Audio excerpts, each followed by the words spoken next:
siya ay mag-share sa inyong harapan.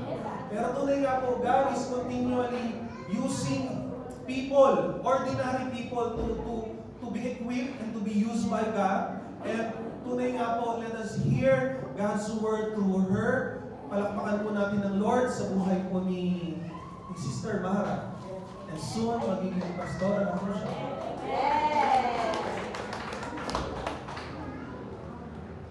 Praise the Lord. Hallelujah. So, marami po nagtataka kayo, nagugulat. Bakit ako yung nasa harapan?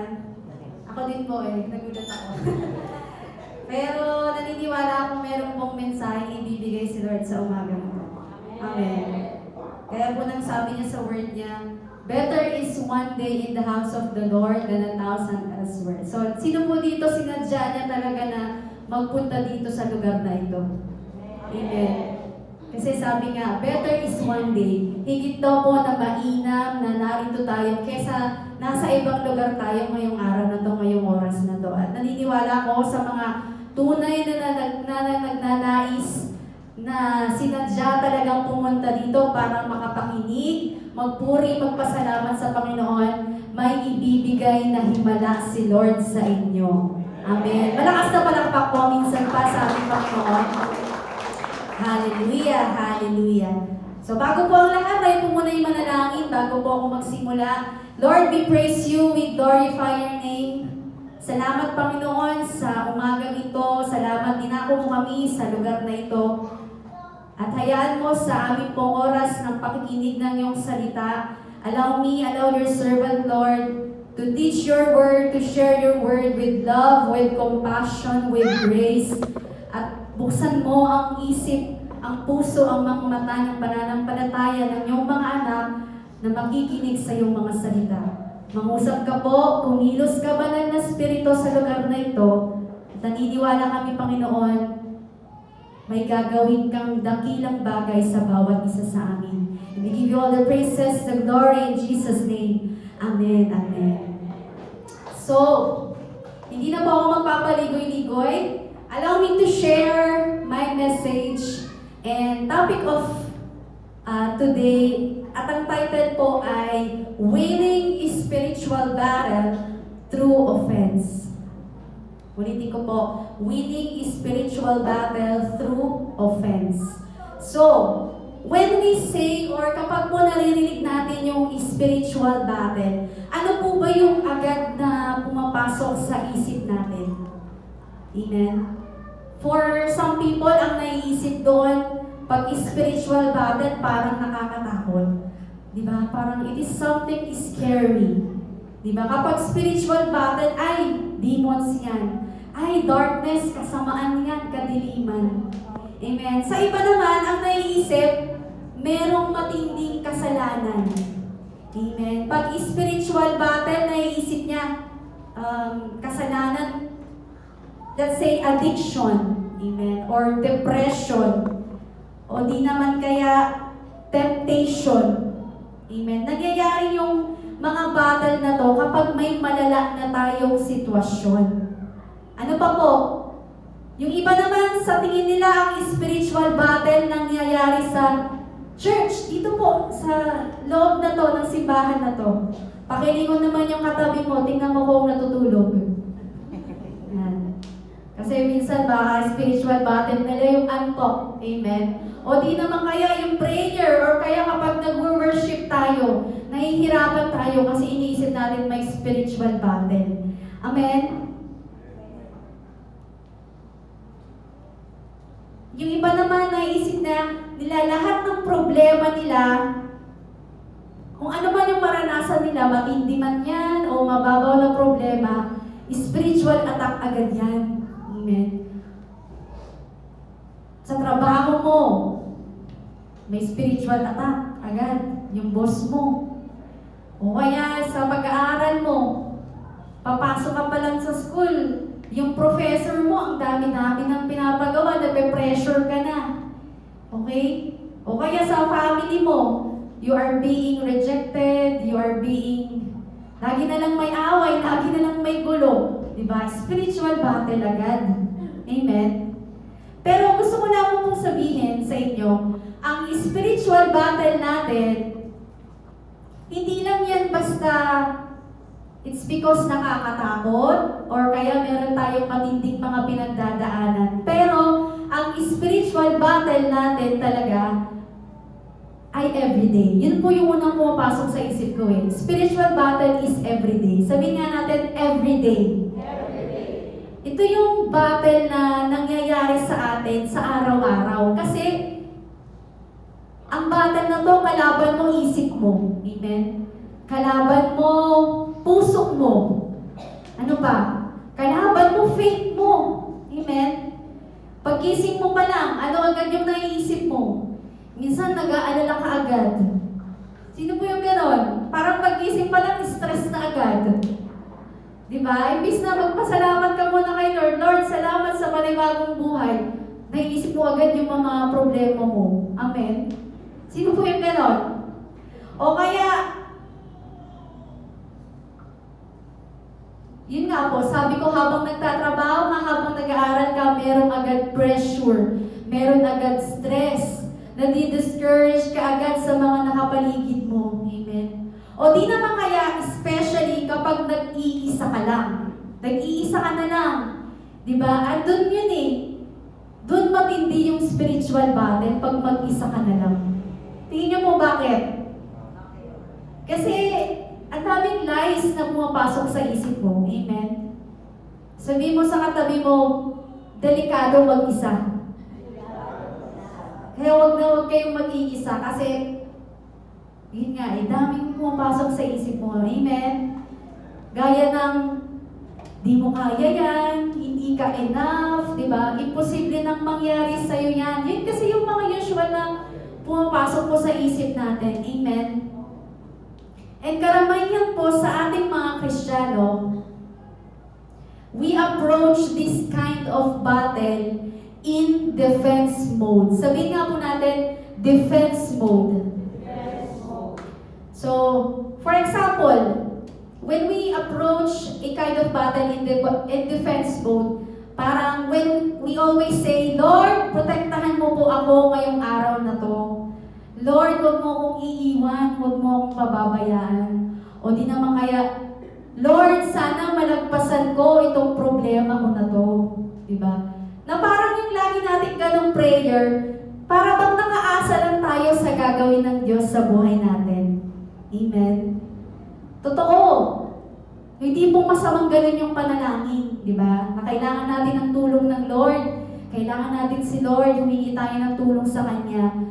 Because our God is powerful. He is able to protect you. He is able to help you in times of trouble, sabi nga. Pero kayo po mismo, ang question ko sa inyo, hanggang doon na lang ba yung dapat mong gawin as a Christian? Dapat ba lagi ka na lang nakadepensa? Amen. Ano ba yung dapat mo pang gawin when you are in your spiritual battle? Amen. So, dako po tayo sa ating scripture text.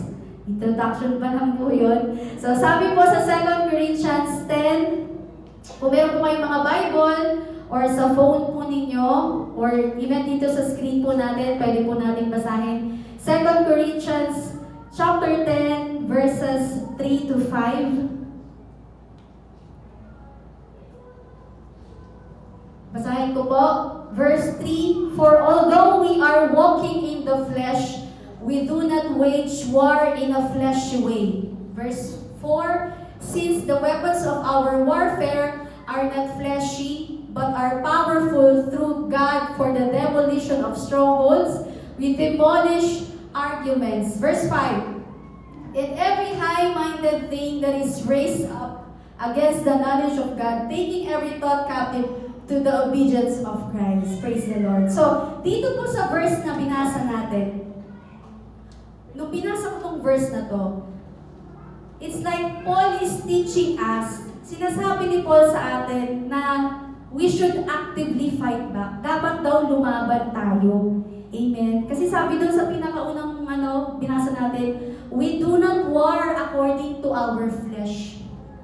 Ang kalaban daw natin, hindi tayo nagbabase sa ating laman. Amen. Hindi lang tayo, kumbaga parang hindi lang tayo dapat nagre-react palagi. Dapat, ang laban natin, sabi doon, meron tayong kakayanan at meron tayong power, meron tayong ability at in-equip tayo ng Panginoon to attack the enemy. Amen. Another verse po, doon sa verse 4, sabi doon, dito po sa translation ko sabi, they have the divine power to demolish strongholds. Emphasize ko po yung word na demolish strongholds. Sabi po doon, we are to demolish. Ano ba yung mga strongholds sa buhay mo ngayon? I'm sure lahat tayo meron tayong mga strongholds na hindi natin ma-overcome. Amen? Sa ibang translation po, ang sabi, we are to pull down the strongholds. Ibig sabihin daw po, tayo bilang mga Kristiyano, when we are facing spiritual battle, we are to pull down that strongholds. Amen po? Amen. So, meron tayong kapangyarihan. We have the power para pabagsakin. Sa Tagalog kasi ang salitang demolish parang pabagsakin, sirain. Amen. So, meron tayong kapangyarihan para pabagsakin yung mga strongholds sa buhay natin. Amen. Isn't that good? Na meron tayong ganong kaalaman na meron pala tayong kapangyarihan para pabagsakin yung mga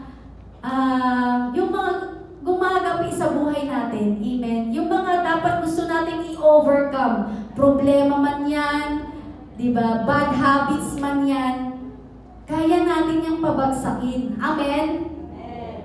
At yun po, yung spiritual offense na sinasabi ko. Yung sabi ko po kaninang title ko, Winning Spiritual Battles Through Offense. Amen? So, ibig sabihin po ng spiritual offense, hindi ka lang iiwas. Amen? Kapag may nakaharap kang problema, hindi ka iiwas. Pag may nakaharap kang temptation, hindi ka iiwas. Anong gagawin mo? Papabagsakin mo. Amen? Kasi yun yung spiritual offense na sinasabi. Amen? That you are actively, sabihin po natin, actively. You are actively pushing back the enemy and tearing down what doesn't belong in your life. Kumbaga, tinutulak mo daw yung kaaway. Pinapabagsak mo daw lahat ng kasinungalingan ng kaaway sa buhay mo. Amen. Lahat ng nilalagay niya sa isip mo na hindi magaganda, kailangan mo daw pabagsakin. Kailangan mo daw itulak palayo sa'yo. Amen? So, example, para lang mas maintindihan natin yung offense na yan. Ano ba itong offense? Offense, mga sinasabi ni Sister Mara. So, sino po dito yung mahilig sa sports? Or yung mga fan, nanonood dyan ng basketball, volleyball, boxing. Amen? So, yung mga nanonood ng basketball or volleyball, di ba sa mga sports, meron silang tinatawag na defense at saka offense. Amen? So, ibig sabihin yung defense, binablock mo. Amen? Binablock mo, pinoprotektahan mo yung kakampi mo laban dun sa kalaban. O kaya pinipigilan mo yung kalaban mo na maka-score. Ganun yung defense po di ba? Yung offense naman, inaatake mo yung kalaban. Di ba? Sumusulong ka sa kaaway. Amen? Pinipigilan mo yung kaaway na maka-score. Kasi ayaw mong manalo yung kaaway. Amen? So, ganun yung offense. Naiintindihan niyo na po. Mas malinaw na picture. Amen? At, sa sports, kung sa isang team, kung lagi lang nakadepensa yung team, tingin niyo po anong mangyayari? Wala, di ba? Hindi nga sila matatalo agad. Kasi nakadepensa nga sila. Pero, hindi rin sila mananalo. Amen? So, walang sense kung lagi lang nakadepensa. So, ganun din po, i-relate ko sa ating pong buhay to our spiritual life. Kung meron kang kaisipan na wala akong kwenta, hindi na magiging okay to, parang imposible nang mangyari to, imposible nang magbago to. Amen. Ang usual na defense natin doon, ano po? Siyempre kung may ganun tayong kaisipan, pag nanalangin tayo, sasabihin agad natin, Lord, alisin mo nga sa isip ko to, ayoko tong isipin, ayokong isipin yung mga ganitong negative thoughts. Ganun yung usual na defense natin. Amen. Kasi ayaw nga natin isipin eh. So, ang depensa natin, ipupush natin. Pero kung babaguhin po natin, kung babaguhin natin yung perspective natin, gagawin natin offense mindset. Sabihin natin, offense mindset. It will be like when you are praying, sasabihin natin, in Jesus' name, that is a lie. I declare God's truth over my life. I tear down that stronghold. Ganon daw po yung attitude. So nakukuha nyo na po, defense versus offense. Amen? And this morning, gusto ko naman po na I want us to start focusing on a new position. Na hindi lang tayo bilang mga Kristiyano, when we face spiritual warfare or battle, hindi lang tayo agad-agad naka-defense mode. Amen. Gusto pong makita din natin in a new perspective, ano yung meron kapag tayo ay naging offensive sa kaaway. Amen? Sino pong excited doon? Amen. O kanino naman tayo magiging offensive niyan? Siyempre, sino bang kaaway natin? Si Satan. Amen. Number 1 yan. So by nature, yung kaaway natin, alam natin, Satan is deceptive. Amen. Ano pa po? He is the father of all lies. Amen. And si Satan, he is so good at playing offense. Alam niyo ba yun? Sobrang galing niyang in terms of offense. Amen. Paano siya magaling sa area na yun? Kasi maraming paraan ng kaaway, marami siyang tactics kung paano kanya aatakihin. Ganun po. Amen. Sino ba yung nakakaranas na nararamdaman nyo, inaatake ako ng kaaway? Di ba? May mga ganung moments, di ba? Ano yung mga paraan niya? Una, minamanipulate ka niya. Amen. Ano pa? Nag-feed siya ng mga lies and deception sa'yo. Ano pa po? Ano pa yung mga paraan ng kaaway? Sabi sa John 10:10, He kills, He steals, and destroys. Diba? Malala yun. Kasi yun yung sabi sa Bible eh. Yun talaga yung purpose ng kaaway. He wants to steal. He wants to steal your joy. He wants to kill your joy. He wants to destroy your joy. He wants to kill your family. He wants to steal your family. He wants to destroy your family. He wants to kill your future. He wants to steal your future. He wants to destroy your future. Gusto niyo po ba yung mangyari sa inyo? No, of course. Ano ba? Sabi sa 1 Peter 5:8, the devil prowls around like a roaring lion, seeking to someone to devour. Parang ang kaaway daw po, he is like a roaring lion. Naghahanap siya ng aatunghalin niya. Naghahanap siya ng sisindakin niya. Amen. Kasi gusto niyang mag-afflict ng pain. Gusto niyang mag-oppress sa'yo. Gusto kanyang i-devour. Ano ba sa Tagalog yung devour? Ayun. Lapain. Gusto kanyang lapain, di ba? Kasi gusto kanyang masaktan eh. Ganon yung kaaway. Ganon talaga dinesign. At ganon yung nature ng kaaway. Amen. Papayag po ba kayo na ganonin kayo ng kaaway? Hindi. Of course, hindi. Pero, to give us encouragement, kasi baka na nanulunod na kayo, ano ba to? Grabe naman yung mga pinag-aano ng kaaway sa atin. Sabi sa 2 Timothy, chapter 2, 3-4. Pwede po ba natin i-flash? 2 Timothy, chapter 2, 3-4. Sabi doon, share in suffering as a good soldier of Christ Jesus. Sabi doon, sa ating pong mga pinagdadaanan bilang Kristiyano, we share in suffering as a good soldier in Christ Jesus. Sabihin mo nga sa katabi mo, you are a good soldier of Christ Jesus. Diba? Ibig sabihin, kung meron man tayong spiritual battle, pinapaalala sa atin ni Lord, ikaw ay sundalo ng Panginoon. Amen? So of course, kung sundalo ka ng Panginoon, ikaw yung isasabak sa laban. Amen? At syempre, kung sasabak ka sa laban, hindi ka pwedeng walang dalang anuman, or wala kang dalang sandata, wala kang suot na anuman. Amen? We need an armor. Sabihin nga po natin, we need an armor.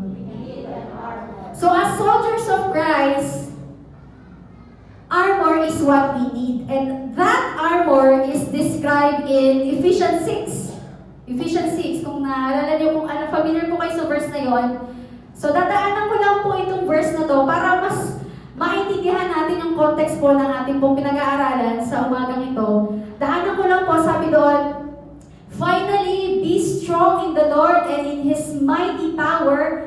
Sabi, put on the full armor of God so that you can take your stand against the devil's schemes. Mag-jump na po ako sa verse 14. Ano ba itong full armor of God na to?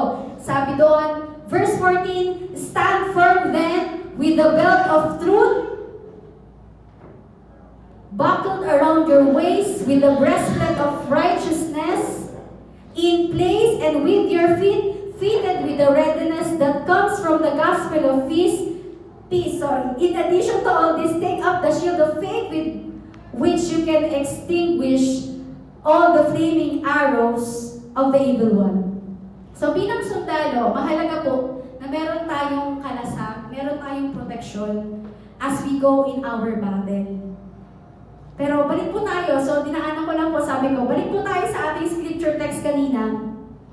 Ano po ba yung makikita natin sa mga verses na binasa natin sa 2 Corinthians? Nais ko lang pong i-highlight that, mabilis lang po talaga ako, hindi ako magtatagal.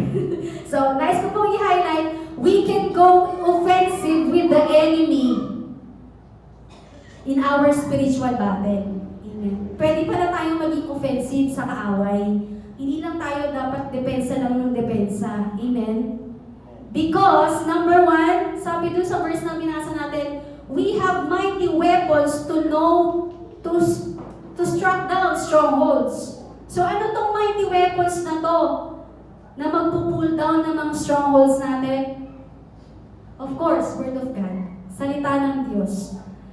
Kung meron kang salita ng Diyos sa puso mo, you can use it as a mighty weapon when you are facing spiritual battle. Amen. Sino po dito may mga favorite verse, Bible verse, or meron silang life verse? Amen. Diba, lahat po tayo may pinangahawakan na memory verse. At kahit yung isang verse lang na yon, lagi mong minimeditate araw-araw, it could be a strong weapon, a mighty weapon. Amen. When you are facing spiritual battle sa araw-araw. Amen. Ano pa po? We can go offensive with the enemy because we have the full authority through our Lord's name. Ano yung pangalan na ating pong laging sinasabi? Jesus. When we say Jesus, it gives power. Amen. Mayroong kapangyarihan. And tayo, pinagkalooban tayo ng authority. Sabi po sa Luke 10:19, very familiar na po tayo dito. Sabi, I have given you authority to trample on snakes and scorpions and to overcome all the power of the enemy, and nothing will harm you. Amen? Meron daw po tayong authority to trample any snakes and scorpions. Diba? Anong problema man yan, ma-overcome mo. Amen? And, pinaka-gusto kong part doon, nothing will ever harm you. Hindi ka daw masasaktan, sabi ng salita ng Panginoon. Amen? Sige nga po, palakpakan natin minsan pa si Lord.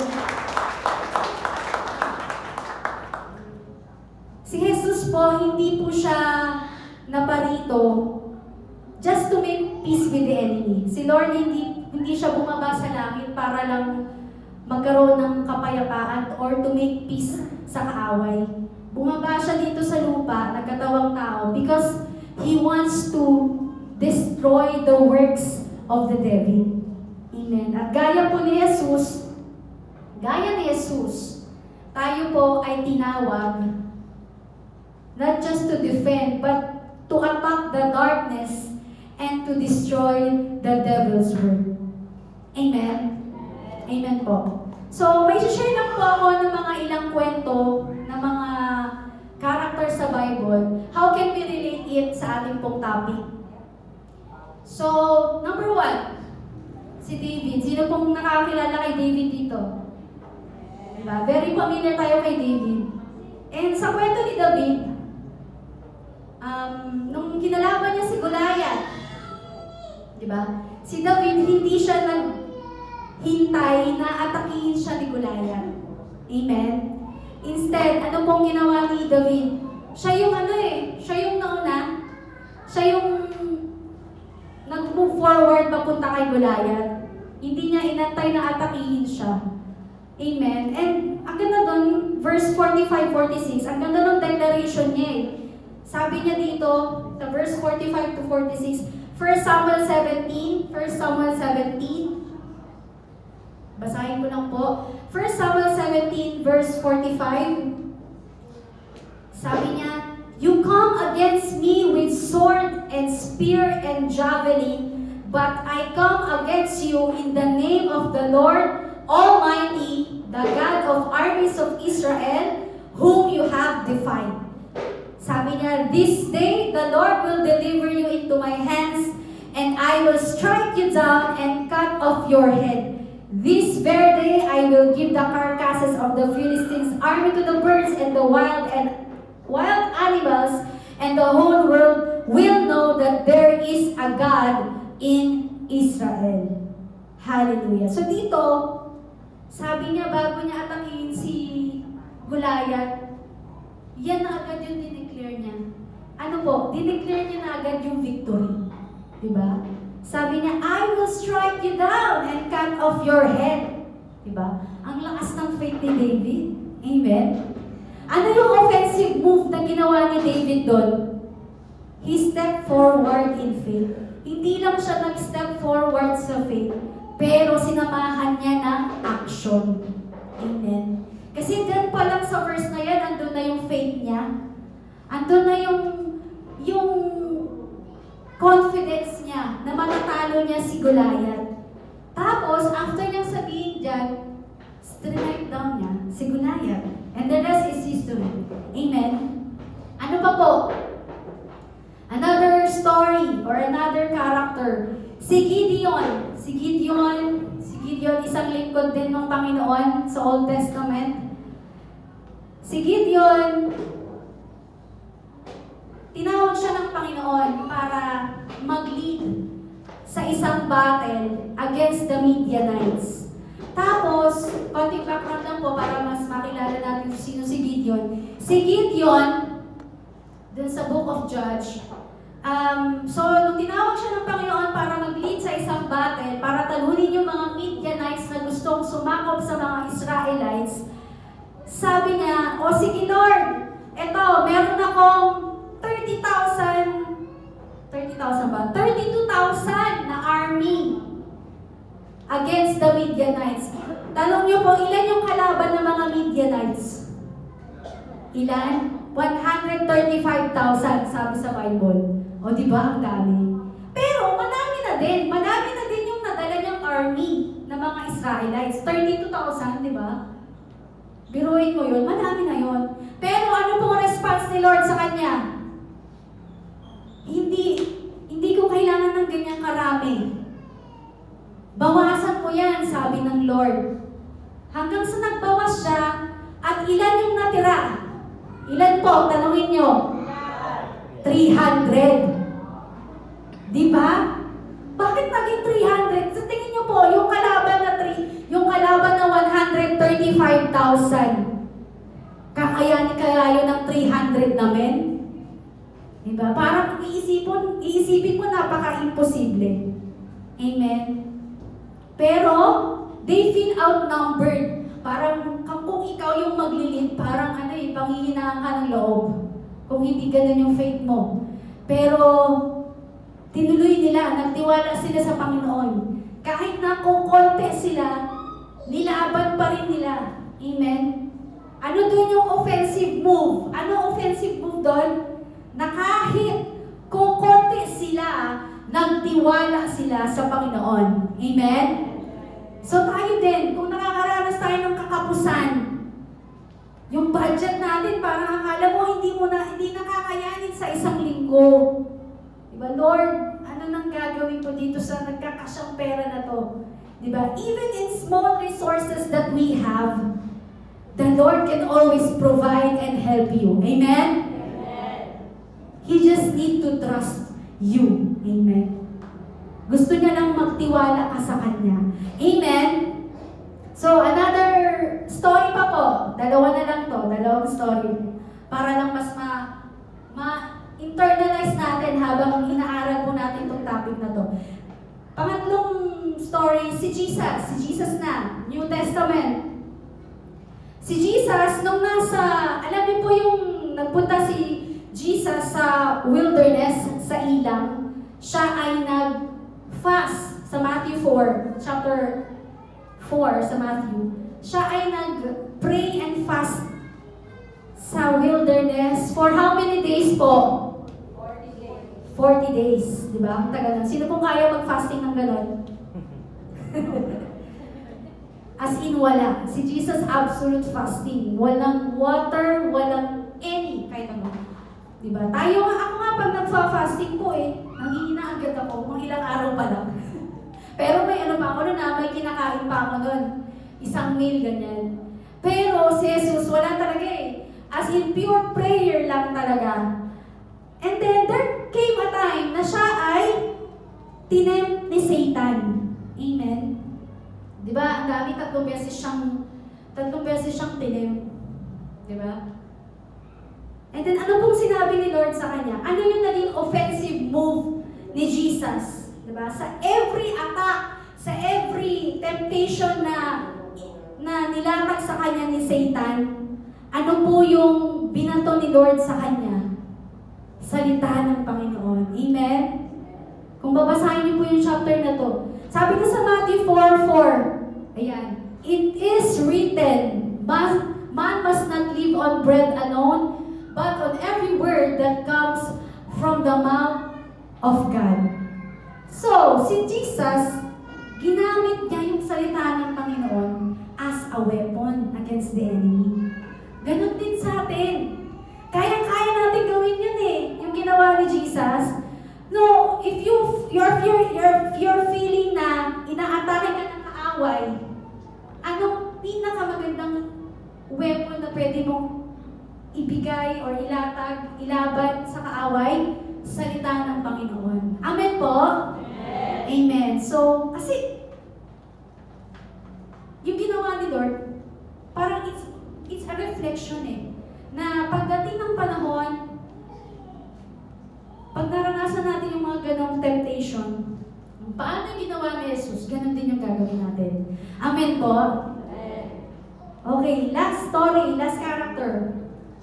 Sino po nakakakilala kay Paul? Si Apostle Paul. Yung great apostle ng mga Gentiles sa New Testament. So, si Paul, nung naging apostle po siya, naging on fire talaga siya sa pagbabahagi ng salita ng Panginoon.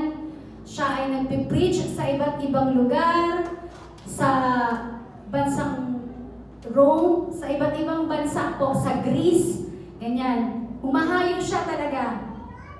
And then, may kasama siyang isang disciple niya, si Silas. Tapos, there come a time na when they are preaching the word, when they are sharing the gospel, sila ay dinakip. Sila ay pinersecute ng mga Roman soldiers. So in short, nung sila ay dinakip, nakulong sila. Amen? So habang nasa kulungan sila, amen, tingin niyo po anong ginawa ni Paul and Silas. So habang nasa kulungan sila, imbis na magmukmuk sila, imbis na parang malungkot sila, ma-discourage sila, ang ginawa nila, nag-worship and nag-pray. Amen? Sino kaya sa oras na to kapag nakulong siya, mag-worship and mag-pray na lang siya? Amen? Diba? Nakakatuwa kasi yun yung una nilang ginawa. And the good news is, nagkaroon ng miracle. Nagkaroon ng breakthrough kasi nakalang sila sa mga gapos nila at nakalaya sila sa kulungan. Amen. Sinamahan sila ng Panginoon. Dinalaw sila ng anghel at sila ay nakalaya.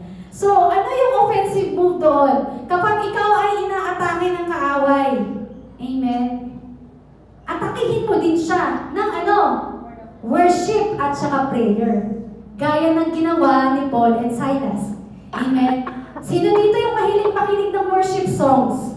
Amen. Kapag nakikinig kayo, di ba, na-encourage kayo. Tapos parang na-uplift yung pakiramdam nyo. So the same with what's also happening when you are facing a battle.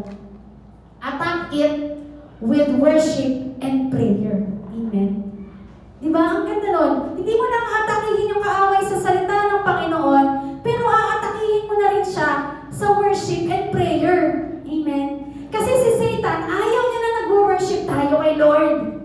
Amen. Ang gusto niya, ang worship mo, ang pagtutuunan mo ng worship, pagtutuunan mo ng pansin, yung mga material na bagay sa mundo, ayaw niya na ang worship mo lang, ang tuon mo lang kay Lord.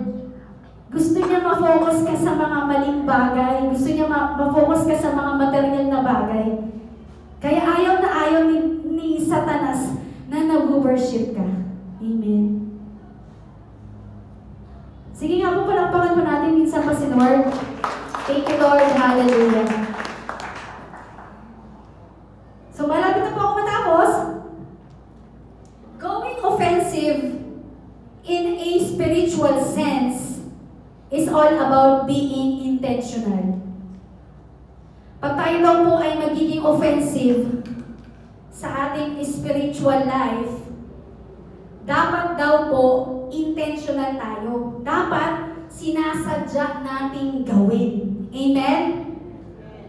Kasi, let me remind you, church, we are always under attack. Amen? Our church is always under attack. Hindi tayo parang hindi tayo dapat makakampante. Amen? Your family is always under attack. Your friends, your loved ones, lahat ng nakapaligid sa'yo, di ba? The enemy is always trying to attack. Amen? Maging reminder sa atin yon para mabuksan po yung kaisipan natin na dahil lagi akong gustong atakihin ng kaaway, dapat alam ko rin siya kung paano kalabanin. Amen? And it is the very high time sa tingin ko po na matutunan natin yung ganito, na maging offensive tayo. Amen? Hindi lang tayo parang nangingimik, hindi lang tayo parang pag nagpipray, parang nakadepensa lang. Dapat inaatake natin ang kaaway. Amen po? So, application time na po. So, last part na to. Application time. Application time because I want us na ma-instill po sa puso natin, sa isip natin, yung mga nangyayari sa atin. Amen. Nalalabas tayo dito sa lugar na ito, magiging aware tayo, magiging conscious tayo sa mga nakapaligid natin. Amen. Kasi, sabi ng Bible, we are such in a perilous time. Ang dami ng nangyayaring kaguluhan, pasama ng pasama ang mundo. Amen. Even our government, di ba? Sino pong natutuwa sa mga nangyayari sa gobyerno natin? Wala, di ba? Hindi mo na nga maintindihan sinong kakampihan mo. Sabi nila, 2 na daw yung Senado. Pero di ba, pag nakikita mo yon, ano yung pwede mo maging response? response, di ba? Are you going to just defend or are you going to just stay in your position? Di ba? Even hindi lang sa bansa natin sa buong mundo. Or sa mga nararanasan natin, recently po, di ba, meron tayong lindol sa Gensan. So, grabe yung lindol. And nakikita nyo doon, if you're being sensitive, kung titingnan nyo in a spiritual sense, gumagawa talaga ang kaaway para masira. Amen? Para manira. Amen? Anyway, in application time, sabi ko nga po, what are the things to do para tayo ay maging offensive sa kaaway? Simple naman po to, 4 na bagay, and then matatapos na ako. 4 things to do. Number 1, of course, pray at all times. Manalangin. Amen. Napakahalaga nito. Araw-araw. Prayer is essential. Essential. Amen. And as soldiers of Christ, tayo, alam na natin, tayo ay sundalo ng Panginoon. Diba? Sa mga sundalo, diba po, kanino sila nagre-report? Sino yung pinaka-boss nila? Anong tawag doon? Commander-in-Chief, diba? So tayo, bilang mga sundalo, meron din tayong commanding chief. Sino po yun? Si Jesus. And, tayo bilang mga sundalo, paano natin malalaman kung ano yung dapat natin gawin, kung ano yung mga strategy na dapat natin gawin, kung paano natin lalabanan yung kaaway, kung wala tayong communication sa Commander-in-Chief. Amen? And one way to do that is through prayer. Amen? So mahalaga po na meron tayong constant communication sa ating commanding officer, and that is Jesus. Amen. Mahalaga na mananalangin ka, Lord, ano ba yung kalooban mo? Ano ba yung dapat kong gawin? Ano ba yung gusto mo pang ipagawa sa buhay ko? Diba? Hindi na tayo mananalangin dahil meron tayong kailangan, meron tayong hinihingi, meron tayong gustong answered prayer na matupad, pero mananalangin tayo kasi gusto nating malaman yung kalooban ng Diyos sa buhay natin. At gusto pa natin siyang makilala. Amen? Pray at all times, be offensive. Dapat daw sa panalangin, maging offensive ka din. Amen? Paano daw? May problema ka ba? May problema ka man o wala kang problema, dapat patuloy kang manalangin. Amen? Sa pananalangin, isa sa mga dapat composition kapag ikaw ay nananalangin, you start to declare. Amen? Declare who you are in Christ. Sa pananalangin, as offense sa ating kaaway, you start to rebuke. You rebuke ano i-rebuke mo? Mga lies. Mga negative thoughts na inilalagay ng kaaway. When you are praying, you also start to claim. Anong i-claim mo? Of course, i-claim mo yung mga promises ni Lord. So ano po yun? You start to declare, you start to rebuke, and you start to claim. Amen? Sabihin natin, pray at all times. Pray at all times. Pangalawa po, speak the word boldly. Kailangan daw po, when we are being offensive with the enemy, we start to speak the word of the Lord ng may tapang at may pananampalataya. Amen? Gamitin daw po natin yung salita ng Panginoon, especially when we are in fear. Kapag ka nararamdaman mo na natatakot ka, o kaya nagdududa ka, o kaya parang you feel anxious of what's happening to you, use the Word of God. Speak the Word of God. Amen? Boldly confess His promises every day. I-confess mo kung ano yung mga gusto mong mangyari sa buhay mo na salita ng Panginoon. I-confess mo yung mga sinasabi ng Lord sa buhay mo na gusto mong mag-manifest, gusto mong mangyari.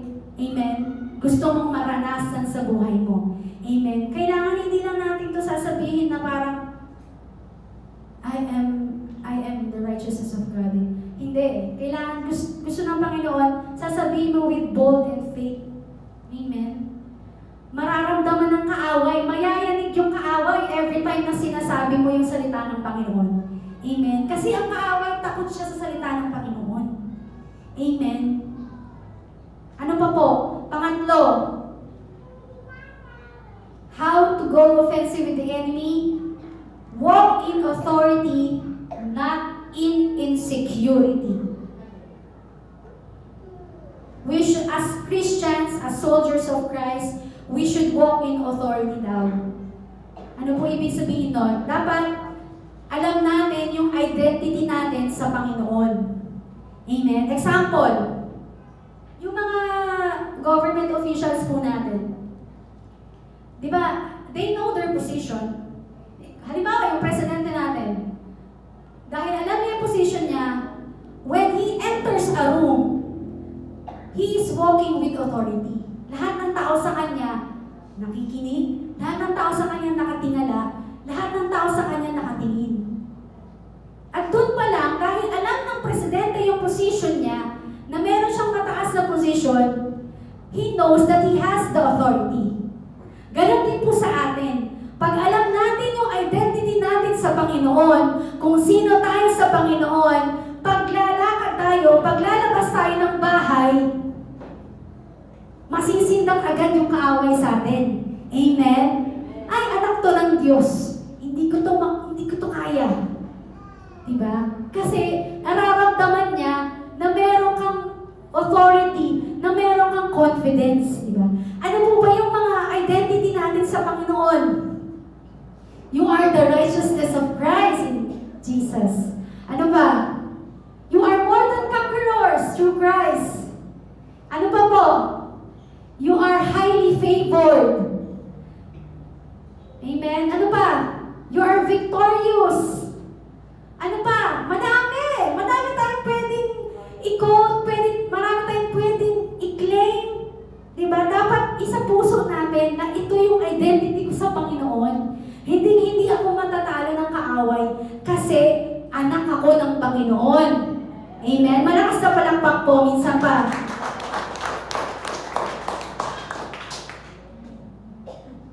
Ano pa po? When you walk in authority, dapat alam mo na victorious ka na sa Panginoon. Amen? Just by reminding na yung ginawa ng Panginoon sa'yo sa krus ng Kalbaryo, doon pa lang victorious ka na. Yung malaman mo yung katotohanan na yon, bakit ginawa ng Panginoon yon? Namatay siya sa'yo, nabuhay muli. Kasi kinuha niya na eh. Kinuha niya na lahat ng kasalanan mo. Kinuha niya na lahat ng sakit mo. Kinuha niya na lahat ng problema mo. So kung may maranasan ka mga spiritual battle, alam mo na victorious ka na. Mapagtatagumpayan mo na yan. Kasi si Jesus nga pinagtagumpayan yan sa krus eh. Diba? Ikaw pa kaya na anak niya, na mahal niya. Amen? Sabi mo nga, you are victorious in Christ Jesus. With boldness and faith naman, para tayong inaanto. One more time. You are victorious in Christ Jesus. You are victorious in Christ Jesus. Ganon. Amen? Dapat ganon yung attitude natin eh. Kapag ka nagde-declare tayo ng mga ganon. Amen po? Amen. So, alam mo na ngayon na victorious ka na. So, dapat aayon din kung paano ka manalita. Aayon din kung paano ka kumilos. You should speak and act from a position of victory. Amen. Kahit na parang sinasabi ng sitwasyon mo parang imposible or parang malabo, ganon. Pero dapat magsalita ka daw, kumilos ka na parang ikaw ay matagumpay na. Amen. Huwag kang magsasalita, huwag kang kikilos na parang talunan. Kasi pag nakita ng kaaway yon, mas lalo kanyang aatakihin. Kaya dapat, tayo, ang mindset natin, dapat laging nasa position of victory. Amen po? Amen. So last, number 4, how to go offensive with the enemy. You take action and obey the Lord.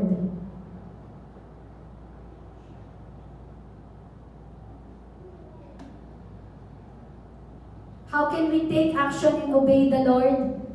Napakasimple lang. Siyempre, i-apply po natin yung salita niya, i-apply natin yung mga pangako niya sa pang-araw-araw nating buhay. Amen? That's what can we do para maipakita din natin sa Panginoon na sinusunod natin siya. Amen? Apply His Word and promises. Ano ba po? How can we take action and obey Him? Forgive. Bakit ko po nasama tong forgive na to or forgiveness?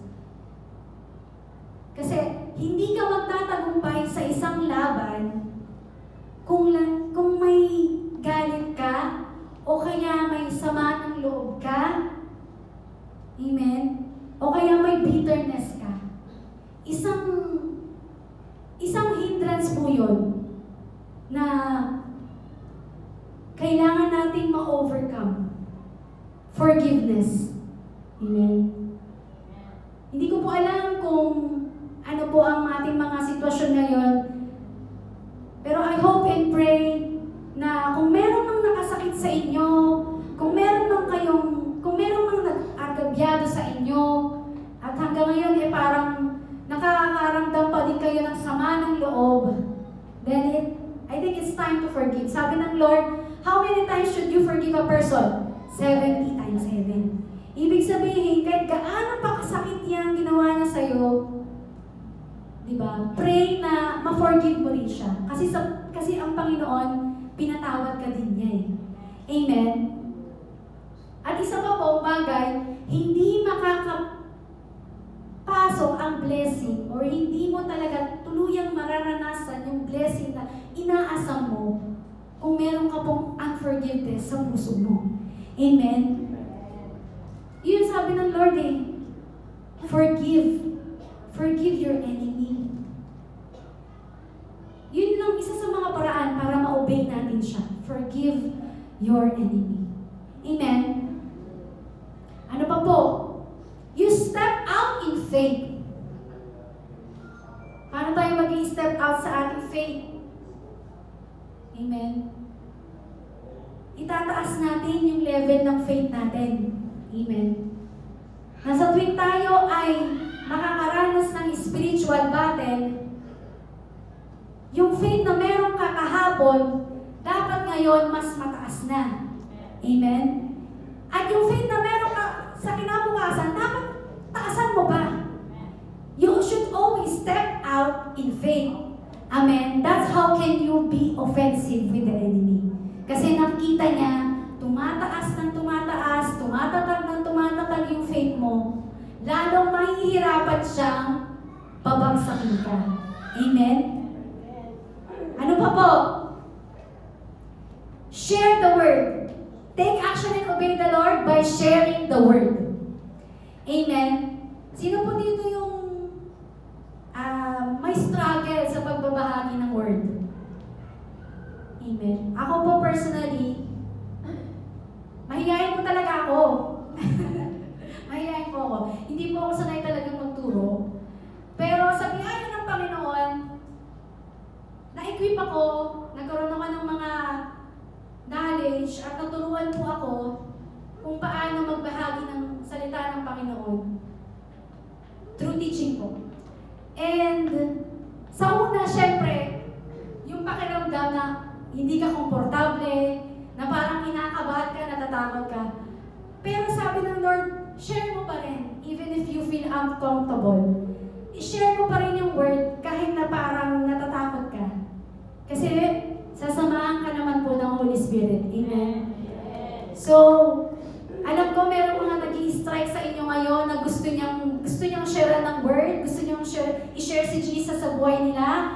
pamilya nyo man yan, sa asawa mo, sa kapatid mo, sa kaibigan mo, di ba? Huwag kang matakot, huwag kang mag-alala kasi sasamahan ka ng banal na Espiritu. Basta alam mo yung salita ng Panginoon, alam mo yung katotohanan sa salita ng Panginoon, hindi ka mabibigo. Amen.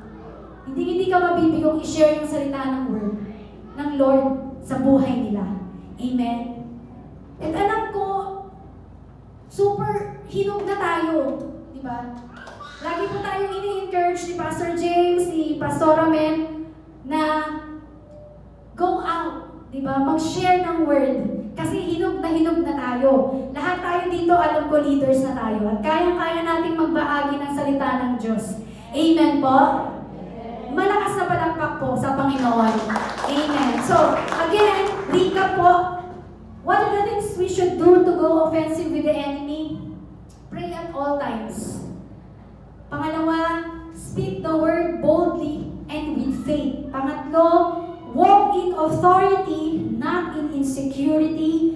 And number 4, take action and obey the Lord. So as I conclude this morning po, tapos na po ako, tapos na po ang aking oras. Hallelujah. Gusto ko lang po iwan sa inyo,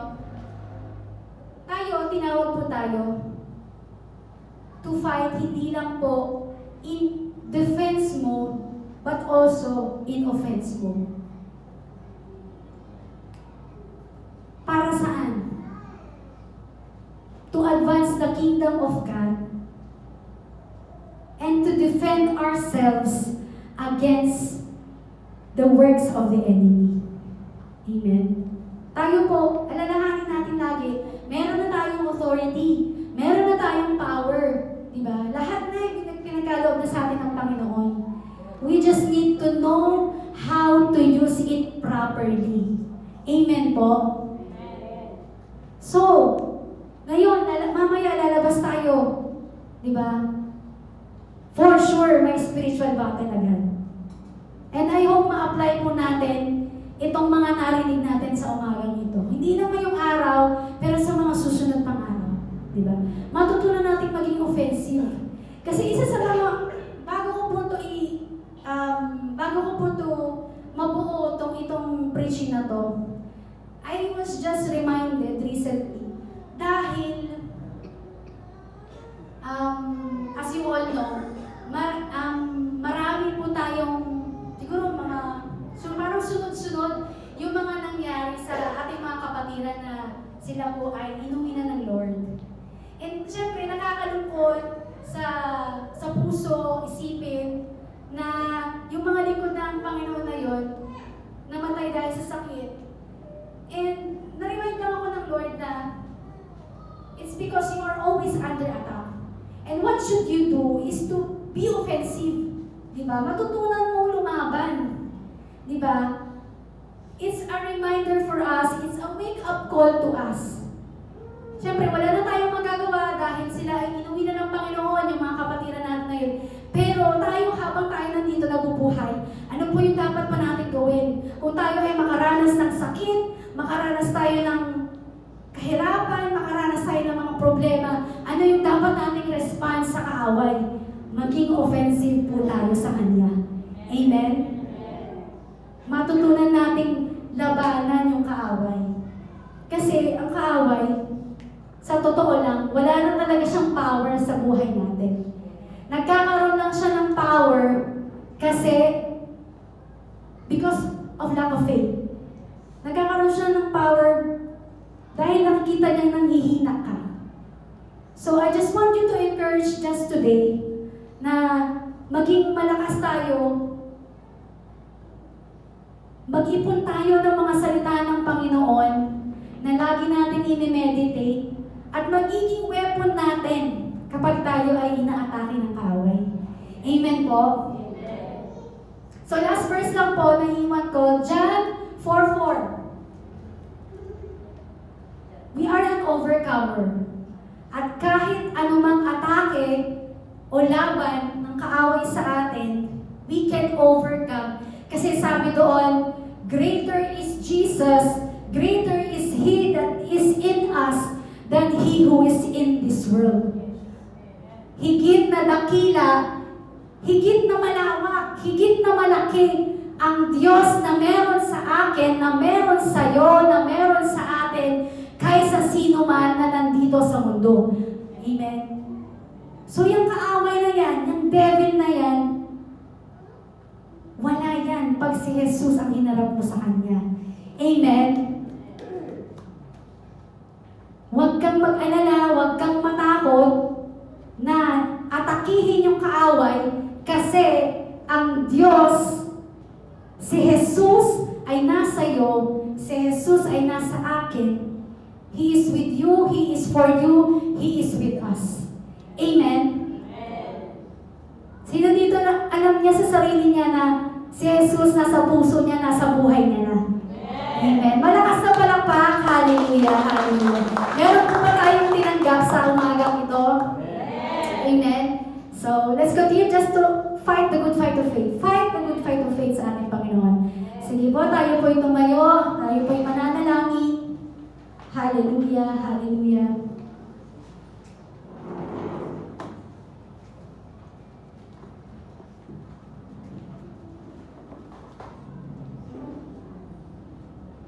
Hallelujah. Lord, we thank you for today. We thank you for your word, Lord. Sa lahat po ng aming mga napakinggan. Sa lahat ng aming pong tinanggap sa oras na ito. Naniniwala ako, Panginoon, nangusap ka po sa bawat isa sa amin sa oras na ito. And I pray, Lord, sa maikling mensahe po na amin pong napakinggan, nawa, Lord, nagtanim ka, Lord, ng binhi sa puso namin. Binhi na mga salita mo, Panginoon, na magsisilbing gabay, magsisilbing lakas, magsisilbing weapon namin laban sa kaaway. Lord, hindi ko po alam kung anong mga nararanasan ng aking mga kapatid na ito sa pang-araw-araw. Pero alam namin ang katotohanan na merong spiritual battle sa araw-araw. Merong kaming battle sa araw-araw, Panginoon. Hindi namin maiwasan. Hindi namin minsan napapansin. Hindi namin minsan na-foresee. Pero marami kaming nararanasan na minsan nagkakaroon ng lumbay sa aming puso. Marami kaming nararanasan na minsan nakakadurog sa puso namin, Panginoon. Tulungan mo kami, Lord, na palakasin ang loob namin. At sa mga salitang aming napakinggan, sa mga pangako na patuloy pong nasa puso namin, O Diyos. Nawa, Lord, magsilbing lakas ito sa amin. Na maninindigan na kami, Panginoon, na kami po ay lalaban na. Hindi na kami mangingimi. Hindi na kami parang mahina. Na tuwing nananalangin, lagi na lang kami humihingi ng tulong sa iyo. But Lord, help us. Help us, Lord.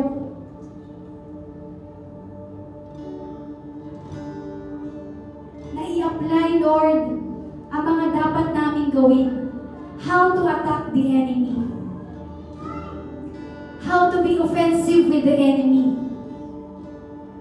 Sa mundo na aming pong ginagagalawan, sa araw-araw, sa mga balita na aming pong naririnig, sa mga sitwasyon, sa mga nakikita namin sa aming pong paligid. Lord, hindi kami ma-discourage, hindi kami panghinaan ng loob. Pero Lord, bigyan mo kami ng tatag, bigyan mo kami ng pananampalataya, nalalaban kami hanggat kami ay may lakas,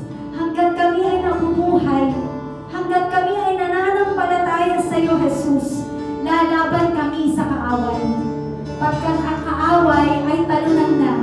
Ang kaaway ay wala nang magagawa sa buhay namin.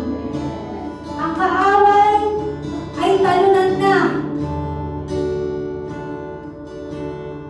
He has no say over our lives. At kahit anong gawin ng kaaway, hindi siya magtatagumpay.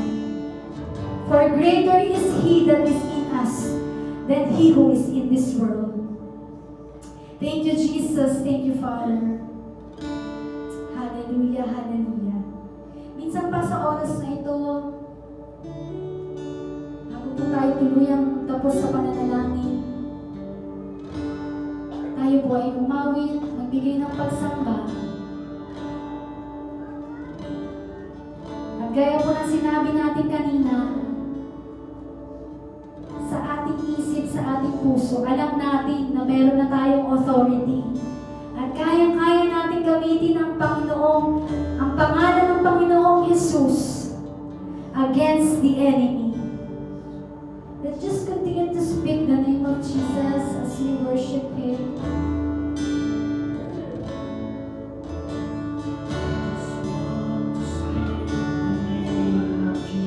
Come on, let's sing and worship the Lord.